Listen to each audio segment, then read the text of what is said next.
Bonjour amis des TASB, Team Aim Street Bow Hunters. Comme promis, en fait, voici le vidéo du buck que j'ai manqué cette année, en 2016. Un beau buck chevreuil 8 pointes. Donc, je vous avais promis de vous le montrer quand même. On n'a pas de gêne, donc voici la vidéo. En fait, moi je m'étais fait attistrer une tente. Donc, je suis arrivé là le matin, à peu près, il était 5 h du matin, il faisait vraiment noir. Donc, quand je me suis assis dans la tente, j'ai regardé un peu et j'ai dit, ouf, la tente est vraiment petite. C'était fait un peu pour l'arbalète, dans le fond. Moi, j'ai une 34 pouces, plus des grosses cames, dans le fond, ça fait quasiment 39 pouces, le cam à cam. Donc, ça prend de l'espace pour étirer ça. C'est une petite tente en dôme, donc, en tout cas. Je m'installe, il fait noir, là, ouf, je vais être capable d'étirer cet arc-là, donc je m'essaye. Tant bien que mal, là, je réussis à l'étirer, je dis ok, c'est bon, je devrais être capable. Donc je replace mon arc là, j'attends que le soleil se lève. Quand le soleil se lève, je fais comme, oh non, j'avais pas pensé à ça, je suis sur une colline, donc si je viens de faire une shot, c'est par en bas. Donc, là, il fallait que j'y aille comme ça. C'est différent beaucoup dans cette petite tente-là. Donc, ce qui devait arriver arriva. Il y a un buck qui s'est présenté à 7h40. Un beau buck, un 8 pointes.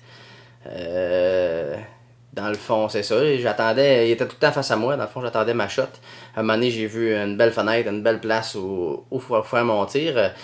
Donc, je me suis étiré. Puis là, je me suis retrouvé pris en étau, dans le fond, dans la tente. Quand j'ai réussi à finir d'étirer mon arc, la tente a popé d'à peu près 3 pieds. Donc le chevreuil s'est levé à la tête, la tente a gonflé, il devait se demander qu'est-ce qui se passait. Donc le chevreuil m'a regardé, je dit j'essayais de tenir ça comme que je pouvais. Donc j'ai essayé de faire un tir le mieux que je pouvais. Et quand j'ai fait mon tir, j'ai senti ça monter par en haut. J'étais étiré de partout. Mon arc était à côté, en haut, en bas. Mon coude était à côté dans la porte en arrière. Donc, quand j'ai tiré, je l'ai senti.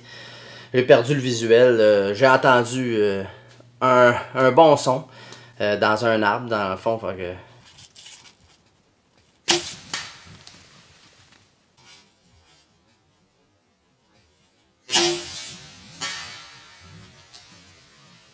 Le chevreuil est parti, il a fait 60 pieds, il est resté là, continué, il regardait, il mangeait des feuilles, il sentait, il est resté là un petit bout, là, 60 mètres à ma droite. Là, c'était impossible de faire un autre shot, puis il était à travers les branches, donc déjà que je venais de le manquer, je voulais pas le blesser. Alors, je l'ai vu partir tranquillement, et c'est là que je me suis rendu compte que j'avais manqué ma shot.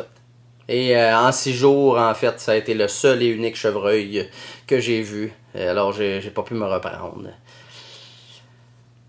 Mais, faut pas s'en faire avec ça. C'est des choses qui arrivent, c'est des choses qui sont arrivées, c'est des choses qui vont arriver, puis c'est des choses qu'on ne peut pas contrôler. Faut pas se démoraliser avec ça. Faut garder la tête haute. Il va y avoir d'autres occasions. Donc, on peut se reprendre. Sur ce, je vous souhaite une belle fin de chasse 2016, puis soyez prudents. Coupé? Pourquoi faut que je regarde cette vidéo-là encore? Moi, je voulais ce buck-là l'intimité.